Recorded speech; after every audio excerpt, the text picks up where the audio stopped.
ನೀವು ತಿನ್ನಬೇಕಾ? ಹಾಗಾದ್ರೆ ಒಂದ್ಸರಿ ಮನೇಲಿ ಟ್ರೈ ಮಾಡಿ.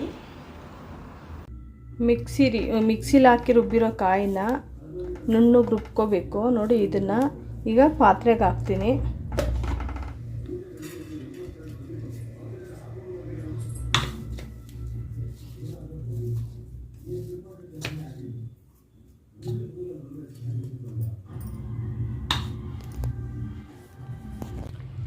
ನಂತರ ಬೆಲ್ಲ ಕರಗಿಸ್ಕೋಬೇಕು.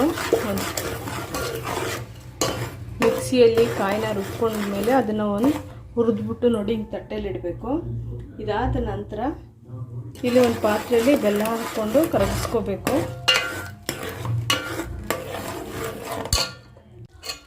ಬೆಲ್ಲ ನೋಡಿ ಪೂರ್ತಿ ಕರಗಿದೆ. ನೋಡಿ ಒಂದು ಅದಕ್ಕೆ ಬಂದಿದೆ, ಒಂದೆಳೆ ಬರಬೇಕು ಈ ಥರ. ಸೊ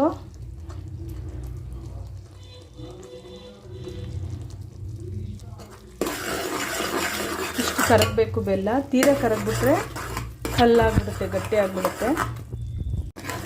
ಕಾಯಿ ಹಾಕ್ಕೊಂಡು ಚೆನ್ನಾಗಿ ತಿರುಗಬೇಕು.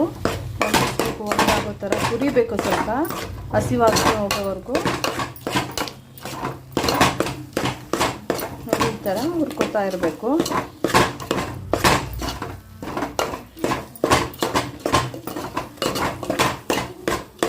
ಕೈ ಬಿಡದೆ ಕೈ ಆಡಿಸ್ತಾ ಇರಬೇಕು.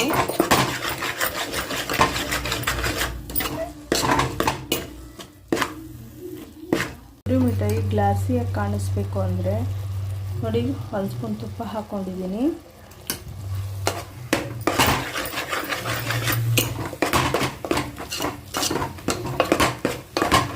ತುಪ್ಪ ಹಾಕ್ಕೊಂಡು ಹಿಂಗೆ ಹುರಿತಾನೆ ಇರಬೇಕು. ಒಂದು ಅದಕ್ಕೆ ಬರೋವರೆಗೂ ಸ್ವಲ್ಪ ನೋಡಿ ನೀರಿನ ಅಂಶ ಇದೆ, ಇದೆಲ್ಲ ಹೋಗಬೇಕು. ಅಲ್ಲಿವರೆಗೂ ಹುರಿತಾ ಇರಬೇಕು.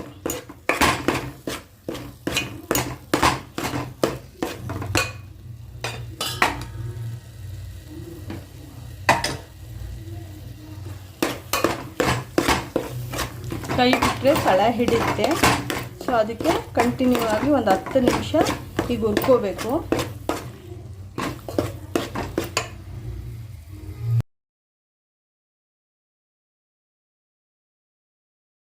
ಈ ಥರ ಹಿಂಗಿರಬೇಕಿದು. ಇದನ್ನು ನೋಡಿ, ಆಲ್ರೆಡಿ ತಟ್ಟೆಗೆ ತುಪ್ಪ ಸವರಿ ಇಟ್ಕೊಂಡಿದ್ದೀನಿ. ಈ ತಟ್ಟೆಗೆ ನಾನು ಕೊಬ್ಬರಿ ಮಿಠಾಯಿ ಹಾಕ್ತೀನಿ.